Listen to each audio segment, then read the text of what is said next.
El mago negro vive poco, me dijo alguien, ¿no? El mago negro puede vivir bien o mal, pero vive poco tiempo. Alguien, como en el pacto mefistofélico, viene a pedir lo que es suyo en cierto momento, así que piénsenlo muy bien, ¿eh? Yo creo que mejor la oración o el yoga. Pero desde luego en España había personas de este lado de la mano izquierda. El lado de la mano izquierda ha sido desde siempre en lo esotérico el lado de la brujería. Bien, pues resulta que en Extremadura hubo investigaciones concretas que gracias al experto Fermín Mayorga hoy podemos conocer. Investigaciones sobre esta brujería tipo Nueva Orleans llevada a nuestras tierras. Pero en el fondo, como decía Dolores Redondo, la matemática es la misma. El paralelismo es sencillo.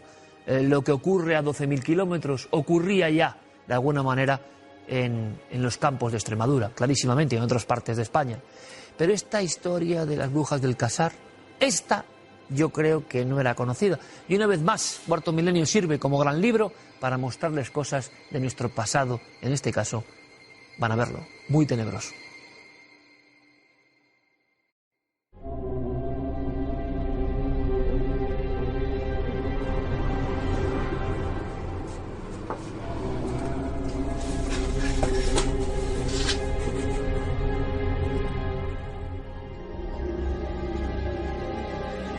En lo más profundo de los archivos, casi olvidado, aguarda el expediente con la historia de Catalina Mateo, Olaya Sobrino y Juana Izquierdo.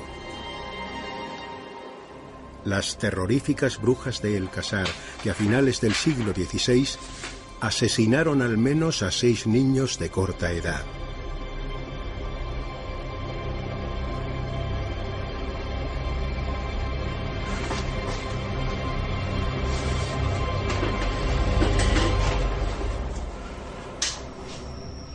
Lo tenían perfectamente estudiado. Ellas buscaban a madres que estuviesen embarazadas prácticamente con 8 meses o casi 9 meses ya de gestación, y madres que ya estaban con su hijo parido, ¿no?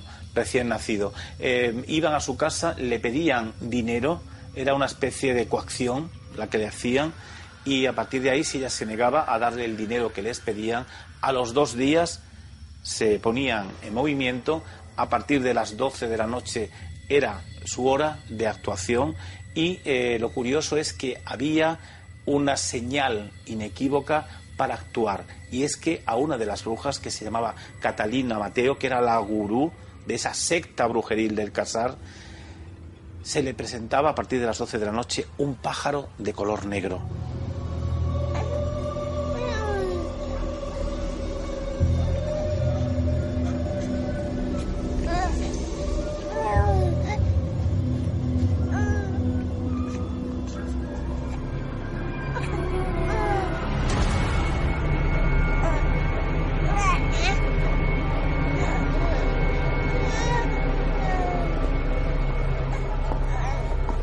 Las 3 mujeres aprovechan la oscuridad para entrar en las casas de sus víctimas.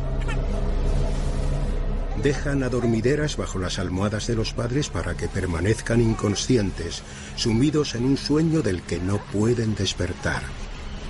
Y se llevan al bebé.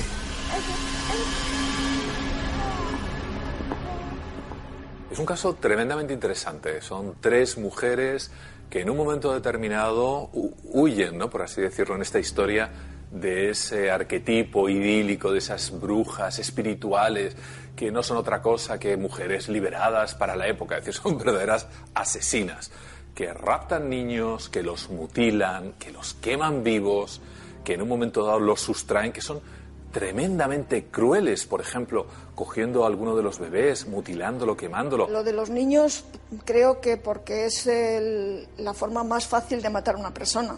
Es un niño indefenso, porque además son niños muy pequeños, son bebés. Entonces no tienen problemas. Otra cosa sería enfrentarse a gente adulta, ¿no? Creo que exigen, al tener pactos con el demonio, que sean almas puras, ¿no?, para tener ellas más fuerza o más poder.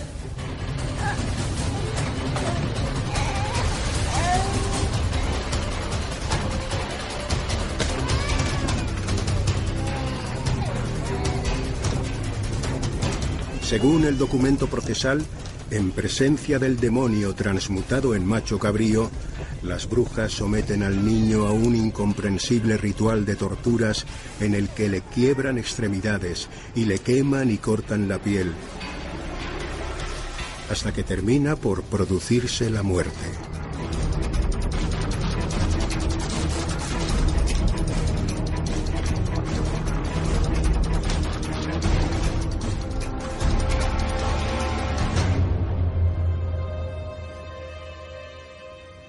En algunos casos les podían romper las piernas, pellizcarles en sus partes.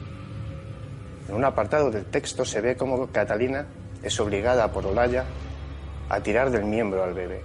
Es más fácil arrancar las extremidades a un niño, es más fácil hacer daños, sembrar ese temor a las brujas si asesinan a estas personas indefensas, es más fácil sembrar esa semilla de odio hacia ellas, de temor, de rencor. Es lo más oscuro con lo que nos podemos encontrar dentro del esoterismo, el daño a las personas indefensas. Y los niños, lamentablemente, han sufrido a lo largo de la historia muchos abusos. El documento es explícito, bastante claro. Se producen, por ejemplo, lo dejan para el final, ¿no? Después de ratificarse en el testimonio de Catalina es cuando aparece la figura del demonio, en forma de cabrón. Cometido el crimen, las mujeres vuelven a dejar al bebé en el lecho de sus padres para que lo encuentren al despertar.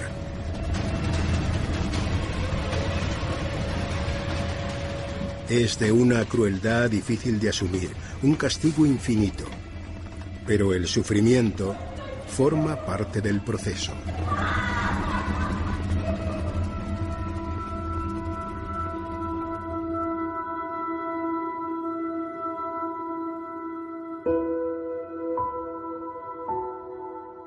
Cuando la madre regresaba, se encontraba, bueno, pues con esa escena terrorífica, apocalíptica, ¿no? Donde un bebé, donde un niño se encuentra completamente deformado, asado. Es decir, estas brujas del Casar se dedicaban a asar a los niños, cogían una teja, sobre la teja echaban brasas, lo ponían de costado y le quemaban el costado al infante. Y lógicamente esa escena para una madre es brutal. Psicológicamente la destruye. La verdad que la historia de estas brujas es la historia de la humanidad, es la historia de personas que quieren romper una serie de normas sociales del respeto a la vida, del respeto a la infancia, hundir lo que es la concepción justamente de la virginidad, de la inocencia, en este caso de los niños. Podemos llamarlo el mal, podemos llamarlo en un momento dado la ruptura de barreras o podemos llamarlo el demonio. Muchas veces, incluso al día de hoy, nos enfrentamos, por ejemplo, a asesinos en serie, personas que han hecho terribles sucesos, como el asesino de Pioz, descuartizador, etcétera, que los psiquiatras llegamos a un límite en que ya no podemos explicar más.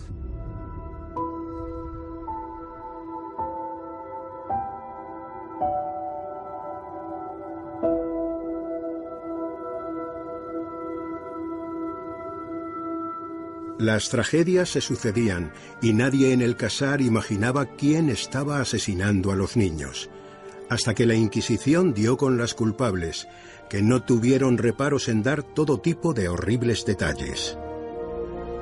En uno de los casos, hijo de Juan García Herrador, por ejemplo, tardó 2 días en fallecer, ¿no? Entonces, bueno, son criaturas, ¿no? Que al final son familias. Yo lo más duro es despertar en una cama, en una época muy difícil, y encontrar a tu bebé muerto entre tus brazos. La condena es 200 azotes a Catalina, que es la que más larga, la que más declara. A Olalla lo negó totalmente, como sabemos, ¿no? A pesar de las torturas. Entonces son 200 azotes y a leccionarla otra vez en la fe cristiana. Una curación de Levi, que era lo más suave que se podía otorgar en aquellas épocas, es decir, que era una simple condena de una multa, en fin, que se retractaran públicamente, y luego un destierro. Es decir, no hay una ejecución sumaria como podría ser en este caso. Primero, por infanticidio, segundo, por pacto con el diablo, y tercero, por ejercer literalmente el oficio de bruja. Entonces, sí que me extraña una condena tan suave para unos delitos tan graves. ¿El demonio? Se refieren a el mal, se refieren a entidades que en un momento dado estarían cargadas de connotaciones negativas y que en el fondo siguen actuando igual en el día de hoy, pero las llamamos de otra manera, muy probablemente.